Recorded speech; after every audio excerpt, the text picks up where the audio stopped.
The mailbox at the end of the driveway stood ajar. Its red flag popped up like a signal flare. Karen hurried down the path, heels clicking against the pavement. She snatched the envelope with a triumphant grin, tearing it open right then and there. "Yes," she exclaimed, pumping her fist. "The Smiths owe me big time."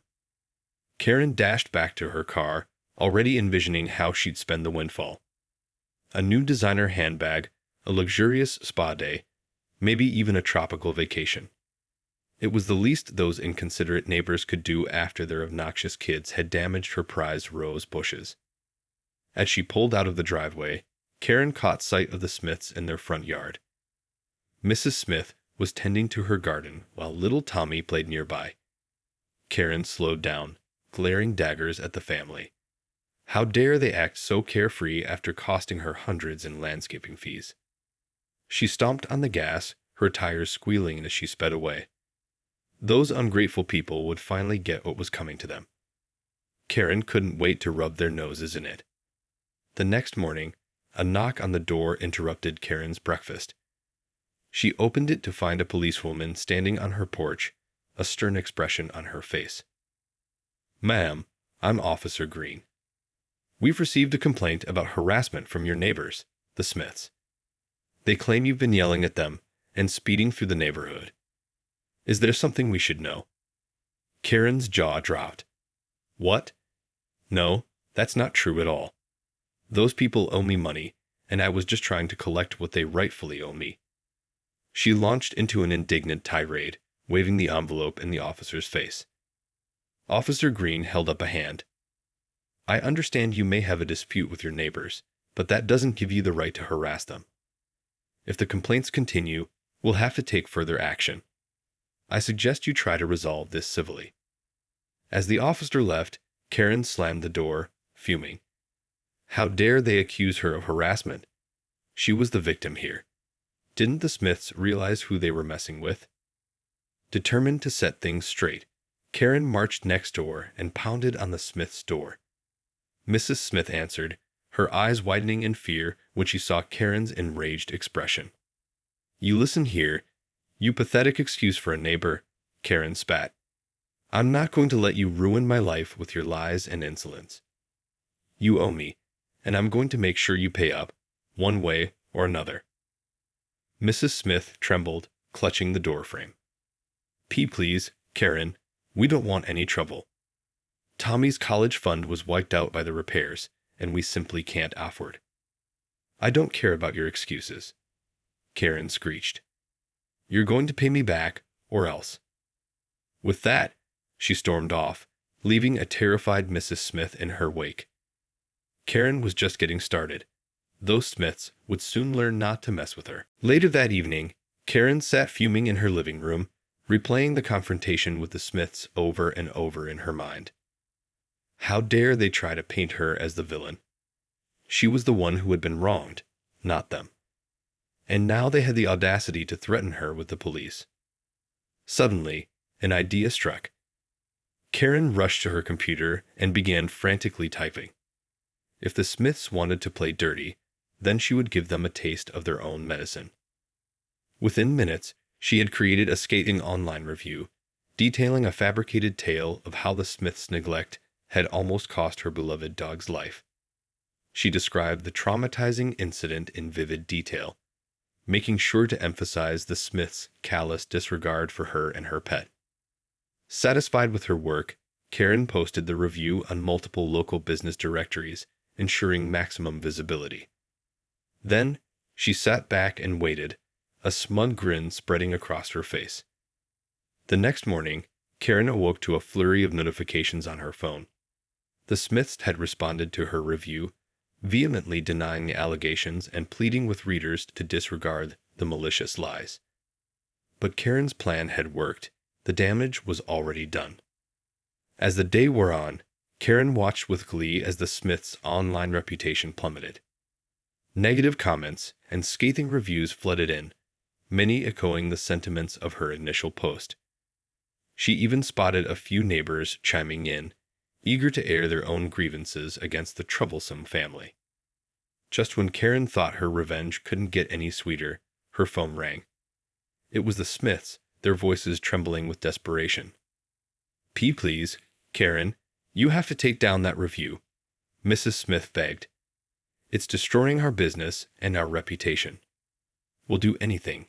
Just please, make it stop." Karen's smile widened. "Anything you say. Well, in that case, I think we can come to an arrangement. You're going to pay me the full amount you owe, plus interest, by the end of the week. And if you ever cross me again, I'll make sure your lives are utterly ruined. Do we have a deal?" There was a long, agonizing silence on the other end of the line. Finally, Mrs. Smith's defeated voice responded, "Fine, we'll do it. Just please, take down the review." "Excellent," Karen purred. "I knew we could come to an understanding. It's been a pleasure doing business with you, Mrs. Smith." As she hung up the phone, Karen felt a surge of triumph. She had emerged victorious, and the Smiths had learned a valuable lesson. Never mess with Karen. Over the next few days, Karen kept a close eye on the Smiths' online presence, savoring the sight of their ratings and reviews plummeting. Each time a new scathing comment appeared, she felt a sense of vindication. Those ungrateful neighbors had gotten exactly what they deserved. Just as promised, a check from the Smiths arrived in the mail by the end of the week. Karen gleefully deposited it into her account, already planning how she would spend the extra cash. Maybe a trip to the spa, or perhaps a luxurious shopping spree. The possibilities were endless. With the financial matter resolved, Karen assumed the feud with the Smiths was finally over.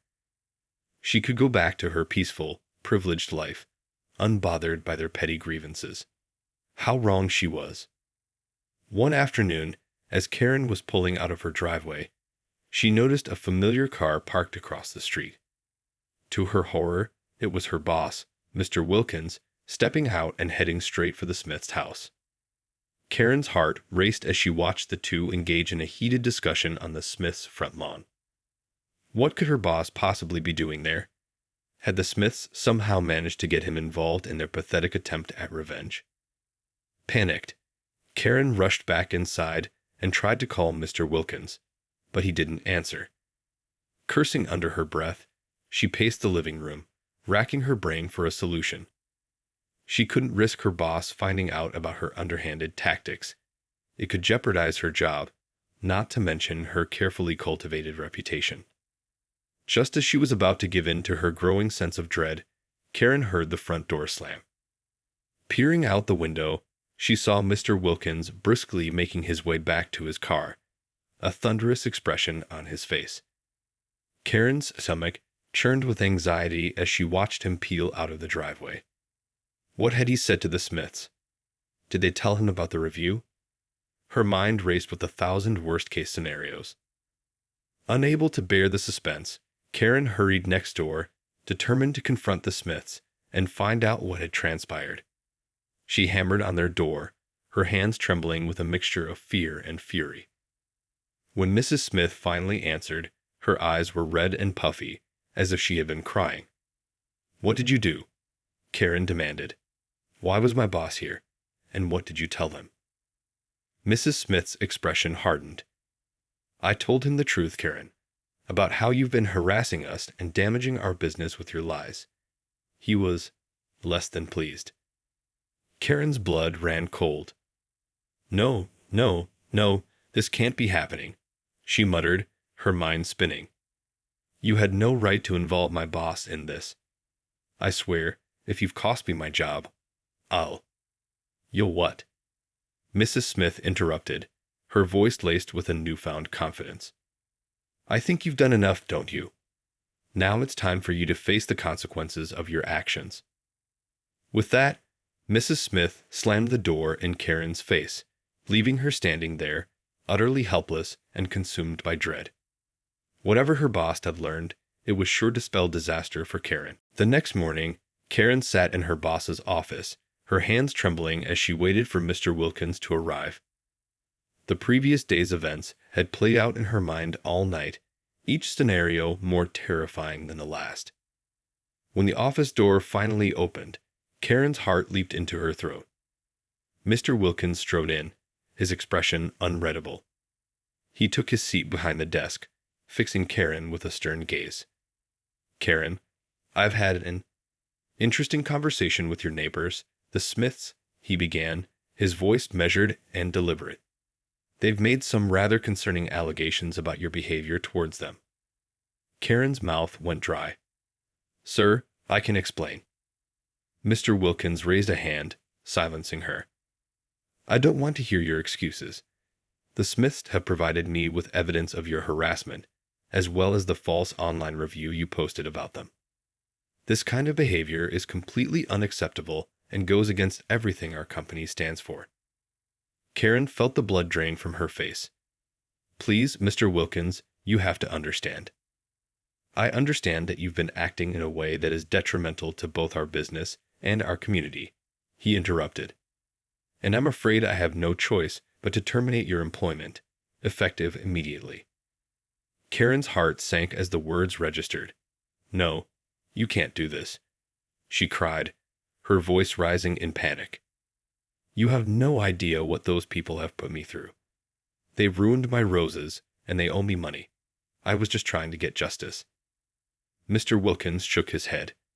That doesn't justify your actions, Karen. You've crossed a line, and there are consequences. I suggest you take some time to reflect on your behavior and how it's affected those around you. With that, he stood up and gestured towards the door. Please gather your belongings and leave the premises. Security will escort you out. Karen sat there, stunned and speechless, as the reality of the situation sank in. She had lost everything, her job, her reputation, her sense of control. All because of those meddlesome Smiths and their refusal to take responsibility for their actions. As she trudged out of the office, head hung low, Karen couldn't help but wonder how it had all gone so wrong. She had been so certain of her victory, so sure that she could manipulate the situation to her advantage. But now, it was she who was facing the consequences.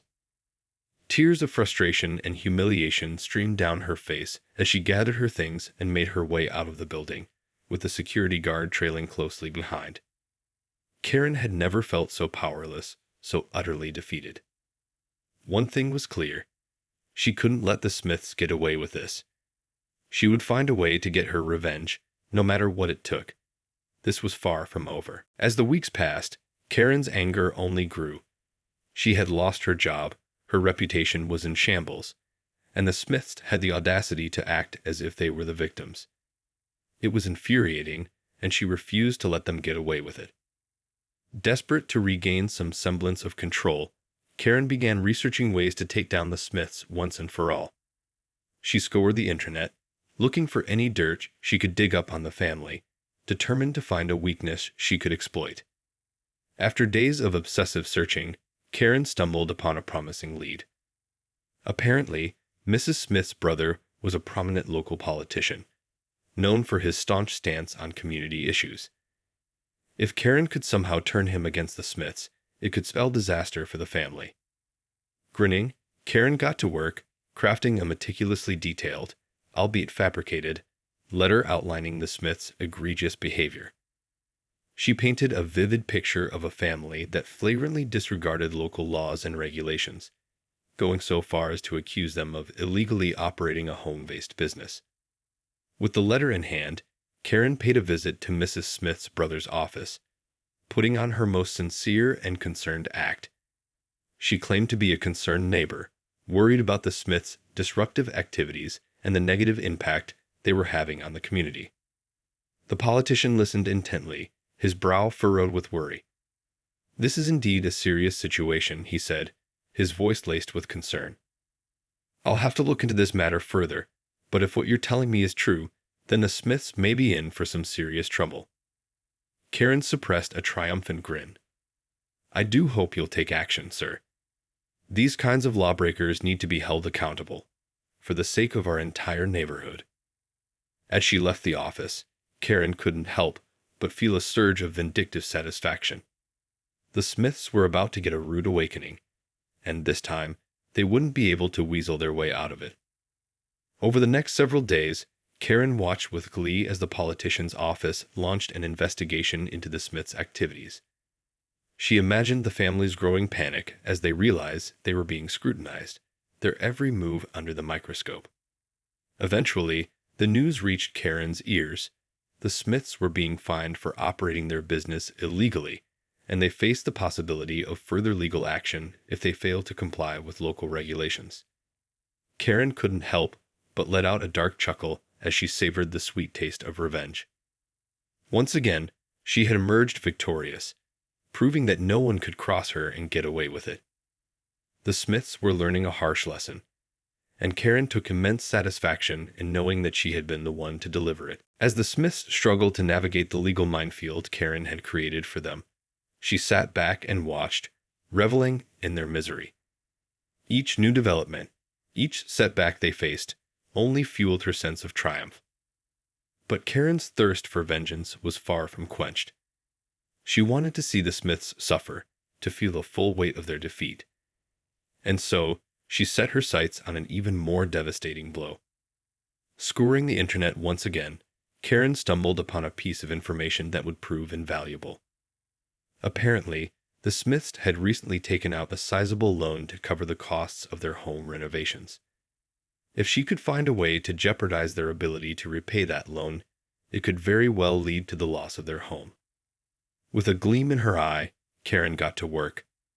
She meticulously crafted a series of false complaints, alleging various violations and infractions by the Smiths. She submitted these to the appropriate authorities, ensuring that they would be thoroughly investigated. As the scrutiny intensified, the Smiths found themselves buried under an avalanche of paperwork, inspections, and legal fees.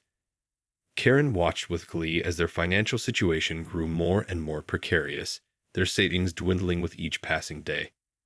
Finally, the moment of reckoning arrived. The Smiths were summoned to court, where they faced the very real possibility of foreclosure on their home.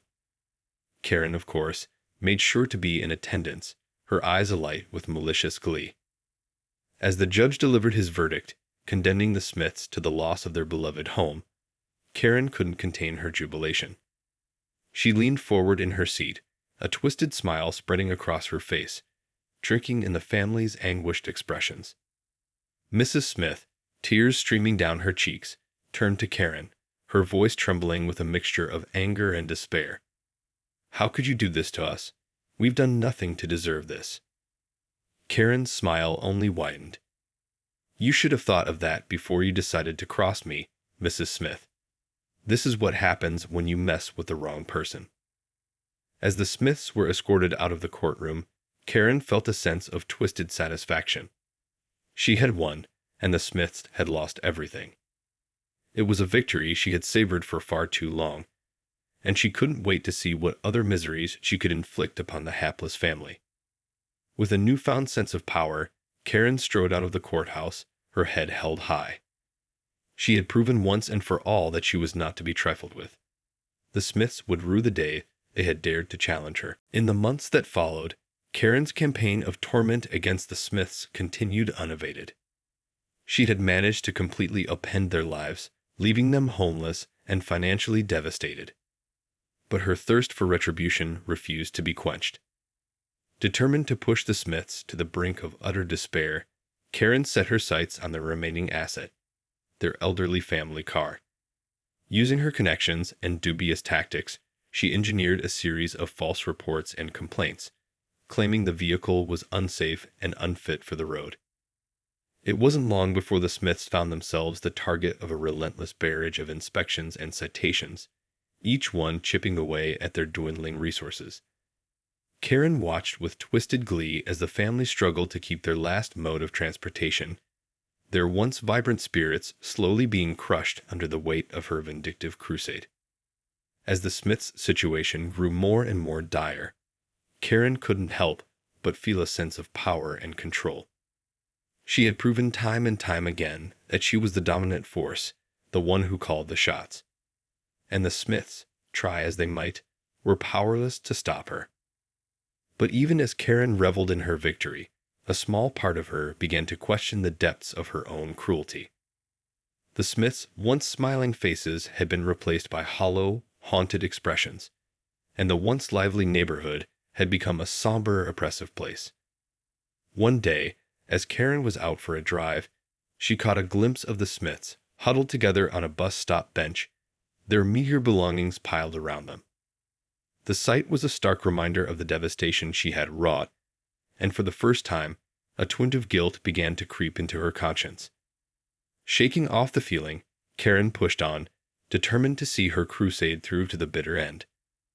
But as the days turned into weeks, the guilt became harder and harder to ignore. She found herself listening to the news with a growing sense of unease, her heart sinking as she heard reports of the Smiths' continued struggle to rebuild their lives. The once triumphant Karen began to feel a creeping sense of doubt and discomfort. Had she gone too far? Was the price of her vengeance too high, not just for the Smiths, but for her own sense of humanity? As the weight of her actions settled upon her, Karen realized that the true victory she had sought was not in the destruction of the Smiths, but in her own ability to rise above the cycle of hatred and reclaim her own moral compass. The question now was whether she had the strength to do so. The guilt had become too much for Karen to bear. As she lay awake at night, the haunted faces of the Smiths haunting her every waking moment, she knew she had to make a change. Summoning her courage, Karen made her way to the Smiths' temporary shelter, her hands trembling as she knocked on the tattered door. When Mrs. Smith answered, her eyes widened in surprise and fear. "What do you want?" she asked, her voice laced with suspicion. Karen took a deep breath. "Mrs. Smith, I'm so sorry. For everything I've done to you and your family. I was wrong, so terribly wrong, and I need to make amends." Mrs. Smith stared at her, speechless, as Karen continued, her words pouring out in a rush. "I let my anger and thirst for revenge consume me, and I became a monster. I destroyed your lives, and for that, I am truly, deeply sorry. I know there's no way I can ever make up for the pain I've caused, but I want to try. Please, let me help you get back on your feet." The Smiths listened, their expressions shifting from disbelief to cautious hope. Slowly, Mrs. Smith's features softened, and she nodded. "I don't know if we can ever forgive you, Karen," she said, "but I appreciate your apology. And if you're truly sincere about making amends, then we'd be grateful for any help you can offer." Over the next few months, Karen worked tirelessly to help the Smiths rebuild their lives. She secured them temporary housing, assisted with job searches, and even helped to repair their old car so they could regain their independence. It was a long and arduous process, filled with awkward silences and lingering resentment. But with each small step forward, Karen could feel the weight on her shoulders lifting. She was finally making amends, not just for the Smiths, but for herself. As the Smiths began to get back on their feet, Karen realized that true redemption wasn't found in material wealth or status, but in the willingness to confront one's own flaws and make genuine change. She had learned a hard lesson, but it was one that had transformed her in ways she never could have imagined. In the end, the Smiths never fully forgave Karen, and that was something she had to accept. But she knew that she had done the right thing, and that was enough. She had reclaimed her humanity, and that was the greatest victory of all.